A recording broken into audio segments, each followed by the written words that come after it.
In this lecture, we're going to talk about how to calculate the force on a submerged surface when the fluid is in a hydrostatic state. So forces on submerged surfaces. So what we have so far is the basic hydrostatic equation. And remember what the basic hydrostatic equation does for us. It tells us the pressure gradient anywhere in the fluid. And so we can use this also to figure out the pressure anywhere in the fluid. Well, if we're going to calculate the force that a fluid is exerting on a surface, we need to know the pressure everywhere on that surface. Now realize that force is a vector, so it's very important in all of these questions to establish a coordinate system. And that's going to be something we need to do in every example and every problem that we do, is establish a coordinate system and follow that coordinate system carefully.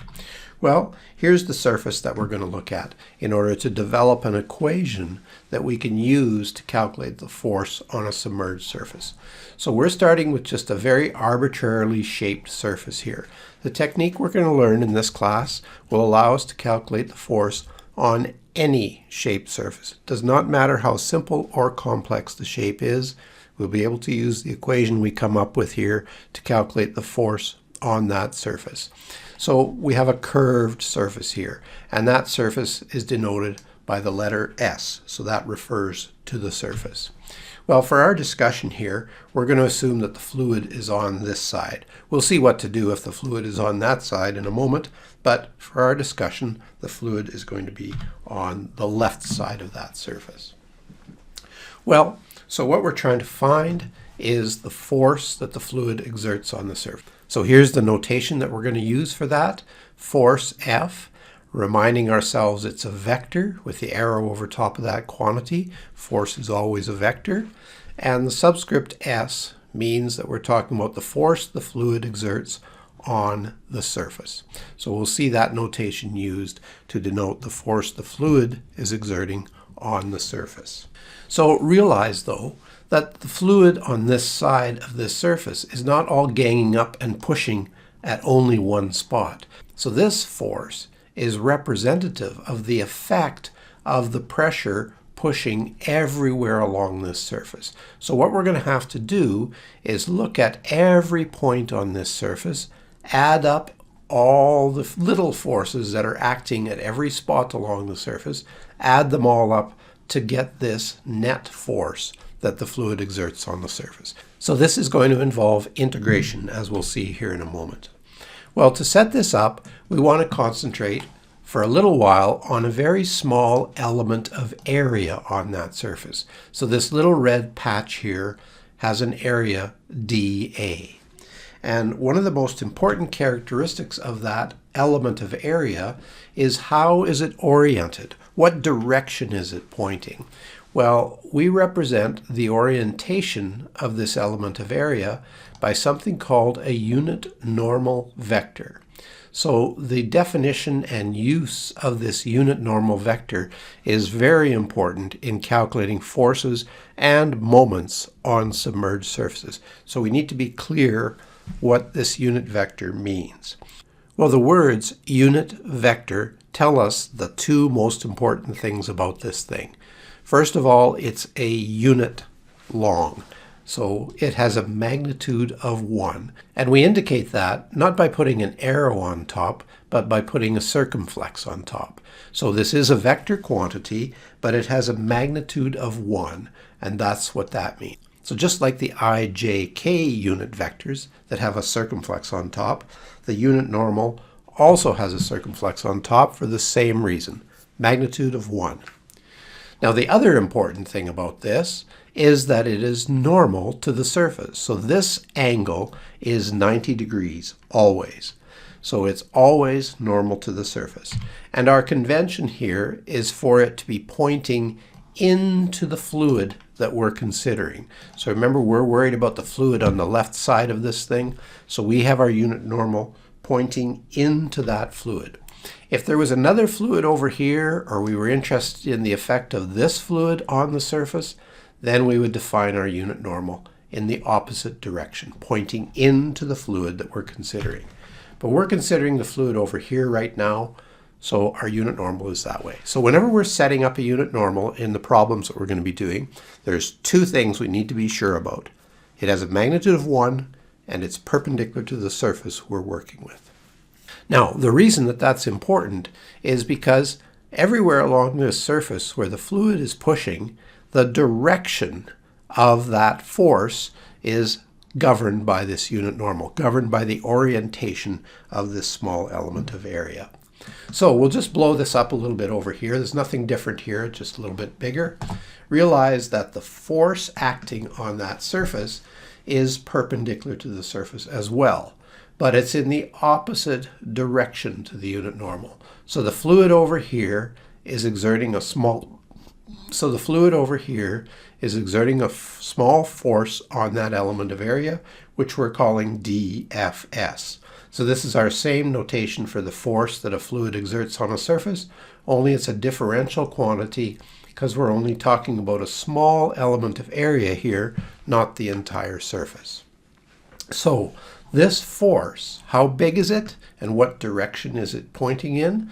Well, its magnitude is the pressure at that point, and realize the pressure is probably different everywhere along this surface, but at this particular location, the pressure is P and the area is dA.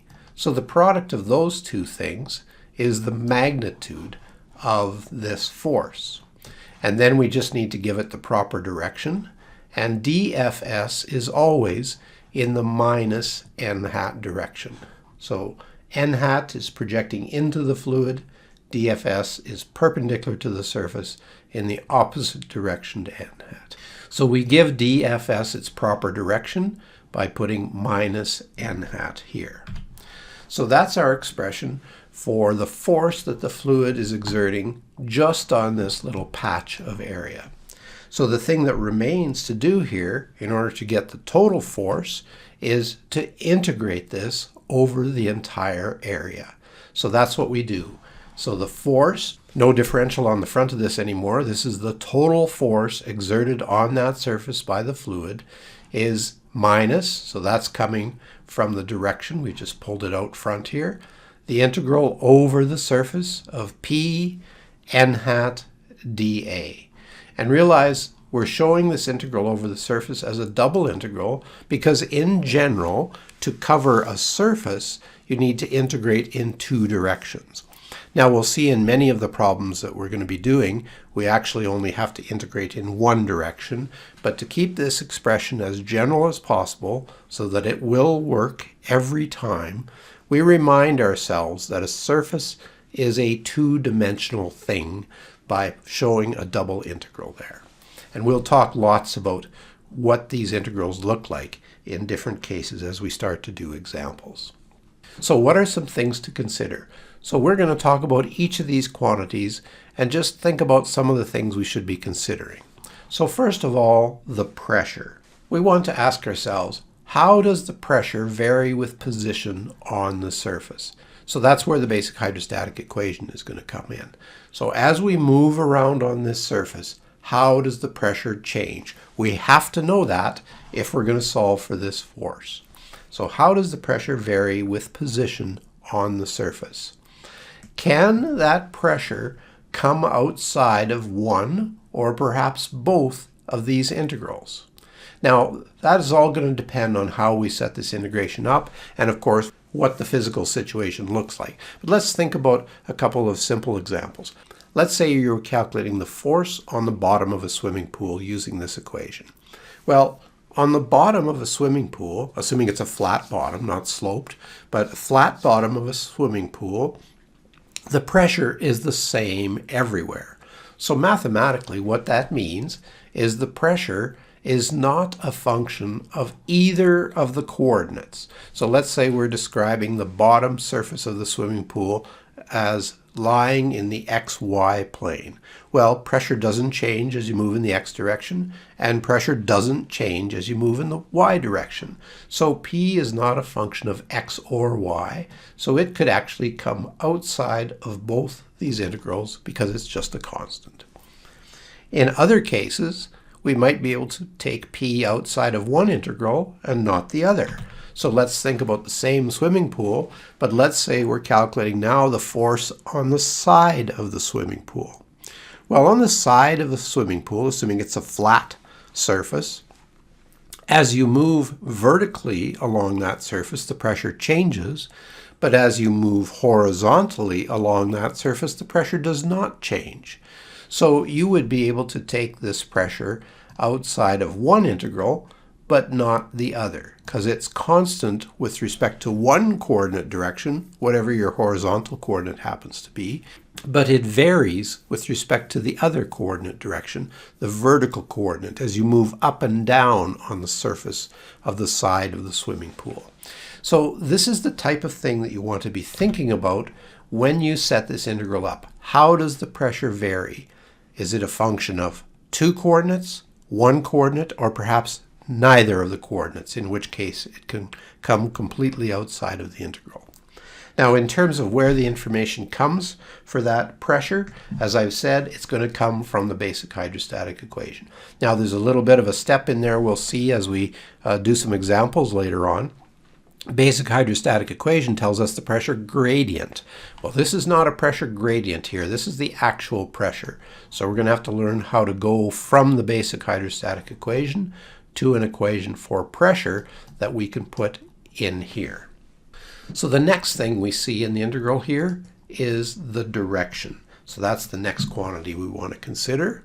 So we would be asking ourselves, for the particular surface that we're working with, does the direction change with position on the surface?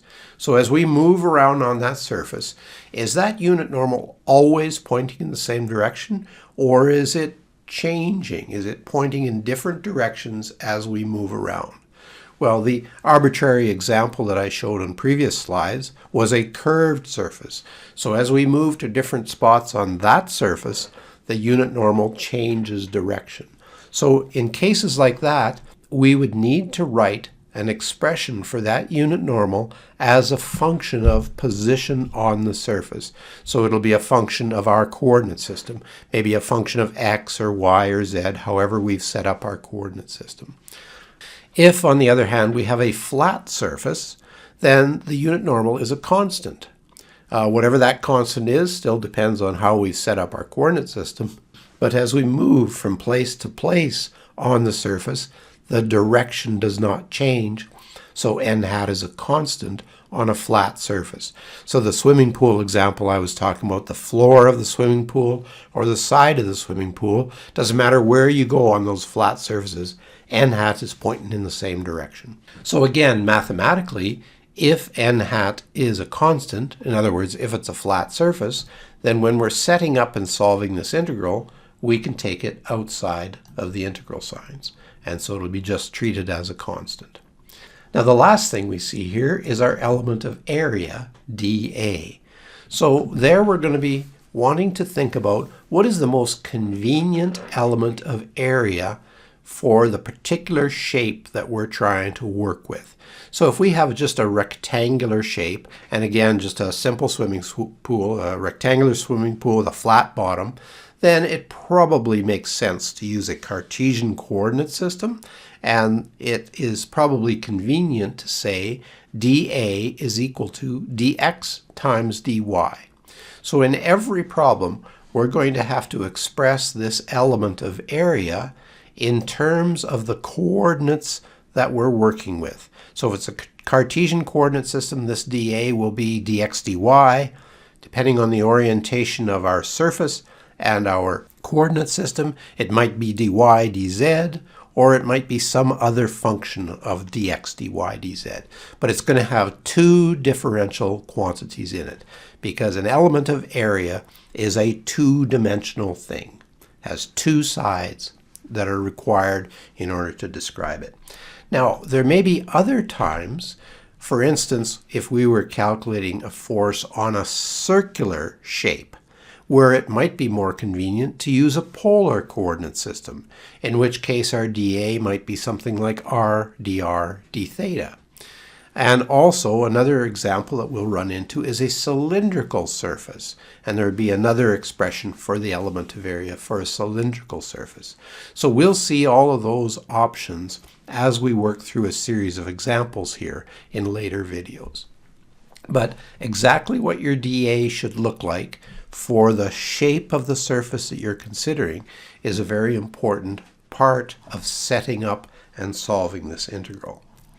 Now, likewise, after we've set up the dA, we would ask ourselves, is one or both of these integrals trivial? And by that I mean, is there anything inside the integral here that depends on the coordinates in dA? So if our dA, for instance, is dx dy, and there is no y in here, in other words, pressure and the unit normal don't depend on the y coordinate in any way, then that integral we can do right away. It will just be a constant.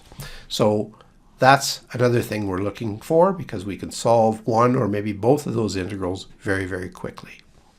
So if I go back to my example of the flat bottom of a swimming pool, the pressure doesn't depend on either of the coordinates of dA. So let's say I've said dA is dx dy. Pressure doesn't depend on x or y, so it can come out. The unit normal doesn't depend on x or y, so it can come out. All we're left with is the integral of dA, which is just the area of the bottom of the pool. So we're just multiplying the pressure times the area to get the force. So that's an example where everything inside of the integral side is constant, so the integral just gives the area that we're working with. So that's how we calculate the forces on submerged surfaces. And again, a lot of the things that we've talked about here we'll see in a series of examples that we're going to do. Before we leave this video, however, the second thing I want to talk about is how to calculate the moment on a submerged surface. And this is just as, if not a little bit more important to be able to do than calculating the force on submerged surfaces. And again, when we look at a series of examples, we'll see the very important role that calculating the moment on a surface plays in these examples. So we're back to the same scenario here. We have our arbitrarily shaped surface. We have our coordinate system. We're talking about the fluid on this side. Only now we're interested in what moment this force produces around the origin of our coordinate system. So the expression we're going to come up with here calculates the moment that the fluid exerts on the surface about the origin of the coordinate system. So positioning our coordinate system becomes an important part of our solution strategy when we're doing these types of problems. Now, in order to calculate a moment, we should remember from our first year mechanics that a moment is a position vector r crossed with a force vector F. So moment is R cross F. So the position where that force is applied is denoted by this position vector R, and R cross F will be our moment. Now, in order to calculate that moment, though, we need to go back and look at how the force varies along the surface. So we're going to do that next. So we're going back to our element of area here, the same as when we looked at a force, that little patch of area. But the extra quantity that we need to worry about here is the position or the location of that patch of area relative to the origin of our coordinate system. So we still have a force dFs exerted perpendicular to that patch of area, but the position of that element of area, the position of our dA, is denoted by this position vector. So this position vector r has its root at the origin of our coordinate system always, and it has its tip at dA always. So notice this is not a unit vector. We don't have a circumflex on here. We have an arrow, because as we move along this surface, that r, its magnitude certainly changes. So it's not a unit vector like n hat is.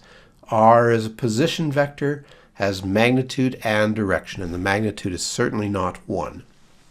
Well, if we want to know the moment that this small force exerts about the origin, that's going to be R cross dFs. So our small amount of moment produced by the fluid pushing on this little patch of area is dms, and that is R cross dFs. Well, we already have an expression for this in terms of the pressure, the element of area, and the unit normal, so we just substitute that in. And so we get our expression that we'll be using in every problem to calculate the moment. So the moment, which again is also a vector, remember that, the moment on the surface is minus the integral over the surface R cross n p dA. So notice this expression is exactly the same as the one for the force, except we have this additional feature in here that turns it into a moment. So all of those things we discussed about the unit normal, the pressure, and the element of area, those are all still valid here when we're calculating a moment. We want to think about whether this is a constant or not. We want to think about how the pressure varies with location on the surface. We want to think about what is the best element of area to define for the particular surface we're working with. The one additional thing we need to set up when we're calculating a moment is an expression for this position vector. So that will be a function of location on the surface for sure. This is always a variable. It's not going to be a constant, because as we move to different positions on the surface, that R is certainly going to change. Now, an important reminder about this equation is that it gives us the moment around the origin of the coordinate system, always. So we need to place that coordinate system at the point where we want to take moments. So that's the end of the lecture that develops the expression for force and moment on a submerged surface. In the next lecture, we're going to talk about the relationship between these two things and bring in an additional concept called the center of pressure. So we'll talk about that in the next lecture.